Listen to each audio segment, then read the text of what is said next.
शक्तीपीठ महामार्ग रद्द करा. कोल्हापुरात शेतकऱ्यांचा एल्गार. गरज नसलेला शक्तीपीठ महामार्ग राज्य सरकारकडून बागायतदार शेतकऱ्यांवर लादला जातो आहे. मुख्यमंत्री देवेंद्र फडणवीस यांचा महत्त्वाकांक्षी प्रकल्प असलेल्या शक्तीपीठ महामार्गासाठी राज्यात मोजणी सुरू झाली असून काही ठिकाणी शेतकऱ्यांचा विरोध असतानाही रेखांकन केलं जात आहे. ही मोजणी तात्काळ थांबवावी यासाठी आज शक्तीपीठ विरोधी संघर्ष समितीच्या वतीने राज्यव्यापी आंदोलन छेडण्यात आलेलं आहे. कोल्हापुरातील जिल्हाधिकारी कार्यालयासमोर शक्तीपीठ विरोधी समितीच्या पदाधिकाऱ्यांनी निदर्शने करत राज्य सरकारचा निषेध केला आहे. तसेच सरसकट शक्तीपीठ महामार्ग रद्द करावा अशी मागणी करण्यात आलेली आहे.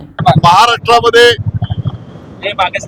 शेतकऱ्यांच्यावर शासकीय अधिकारी ज्यावेळेला जातात तेव्हा आतापर्यंत प्रयत्न केला नव्हता, पण एक प्रकारचा अत्याचार ज्या पद्धतीनं परभणी आणि त्या भागामध्ये आपल्याला पाहायला मिळतो की शेतकरी पण असू दे, पण शेतकऱ्यांच्यावर असणाऱ्या महिलांच्यावर सुद्धा लाठीचार्ज करणं, अवेळी उचलून नेणं आणि प्रत्येक निवडणुकीच्या तोंडावर जर आपण बघितलं तर जिल्हा परिषद आणि पंचायत समितीची निवडणूक असू दे, विधानसभेची निवडणूक असू दे, निवडणुकीचा कार्यकाळ पूर्ण झाल्यानंतर या शक्तीपीठ महामार्गाच्या बाबतीमध्ये मुख्यमंत्री हे अग्रेसर असतात.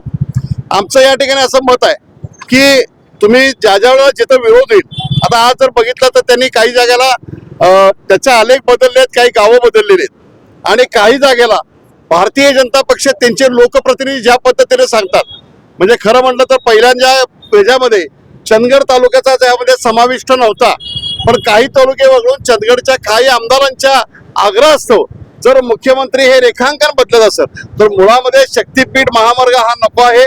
या मार्गाची कोणत्याही प्रकारची आवश्यकता नाही आहे. म्हणून महाराष्ट्रामध्ये या विधानसभेच्या आजच्या पहिल्या सत्रामध्ये आम्ही याला विरोध आहोत. याला शेतकऱ्यांचा पूर्णपणे विरोध आहे आणि ही आरपारची लढाई आहे आणि या लढाईमध्ये काही वेळेला शेतकरी शहीद होतील, पण आपल्या या पूर्णपणे निर्णयाच्या विरुद्ध बाजूला आम्ही जाणार आहोत आणि सरकारला विरोध आहे आमचा आणि सरकारचा हा आग्रह आहे, तो आग्रह त्यांनी मागे घ्यावा. Bureau report SPN Marathi.